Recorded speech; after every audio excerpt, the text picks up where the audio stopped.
Când am trecut vama, era noaptea. Nu știam unde o să merg, unde o să dorm. Nici până în ziua de azi nu pot să cred într-o așa minune. Numele meu este Irina, soțul meu Serghei, fiii mei Iaroslav, Ruslar și Kiril. Noi suntem din Herson. În Herson au rămas toți prietenii noștri, neamurile și la momentul actual Hersonul este un oraș închis. Pe data de 14 februarie ne-am strâns toate documentele, hainele, am pregătit mașina cu benzină, cu toate lucrurile necesare și am venit în partea Ucrainei spre Carpați. La un moment dat, pe soțul meu l-au chemat la lucru și el s-a întors înapoi în Herson.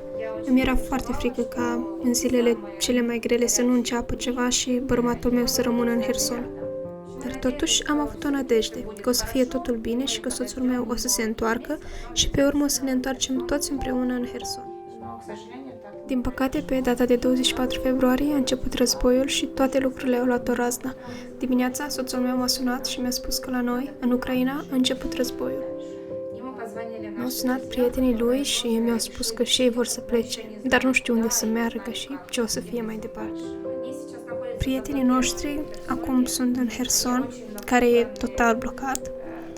Nimeni nu poate să intre sau să iasă, sunt foarte speriați și ei nu s-au gândit că o să fie așa o situație în țară și nu știu mai departe cum o să fie sau ce o să fie.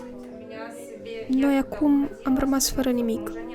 Când am ieșit din Ucraina, bărbatul meu era mult timp pe drumuri și eu aveam la mine doar un cărăcior cu copil, 2 copii de mână, un rucsac în care erau documentele noastre și doar câteva perechi de șosete, pentru că în caz de se udă copiii la picioare, să am cu ce-i schimba.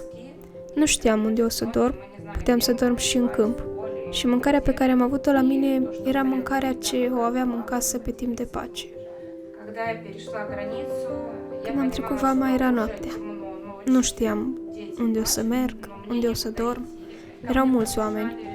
Nu știam limba, ei îmi spuneau în română, dar eu nu înțelegeam. Dar acolo era un om care știa puțină ucraineană și ne-a lămurit ce trebuie să facem mai departe. Printre cei mulți oameni care erau acolo, era și sora Rodica. Nu o cunoșteam, dar am crezut în această femeie, chiar dacă am văzut-o pentru prima dată. În acel moment, nu am avut nicio altă soluție. M-am gândit așa, ori rămân cu copiii și dorm jos, pe pământ, sau îmi pun încrederea într-un om pe care nu-l cunosc, deși în altă situație nu aș face asta, în acel moment m-am încrezut într-un om străin. Când m-au adus aici acasă, se comportau atât de frumos cu mine oamenii, cu atâta dragoste și cu atâta căldură. Eu niciodată nu am simțit atâtea emoții din partea unor străini, așa o căldură. Nici până în ziua de azi nu pot să cred într-o așa minune, că Dumnezeu a trimis oameni și m-a salvat pe mine și pe copiii mei.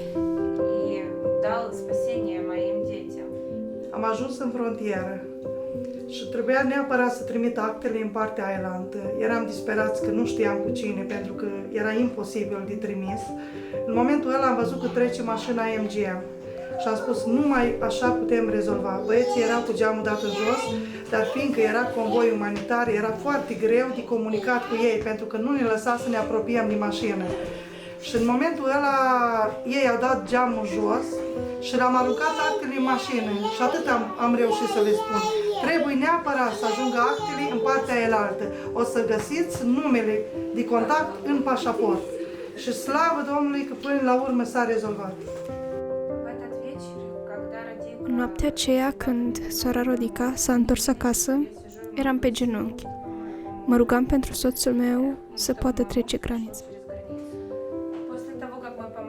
După un minut, după ce m-am ridicat de pe genunchi, soțul meu mi-a trimis un mesaj și mi-a zis că a trecut vama.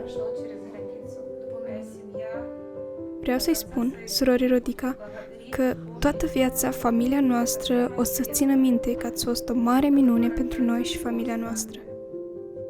Împreună suntem armata binelui, cu oameni simpli, cu inimi gata să ajute, cu povești care vor rămâne și vor face din România o țară despre care se va povesti multă vreme.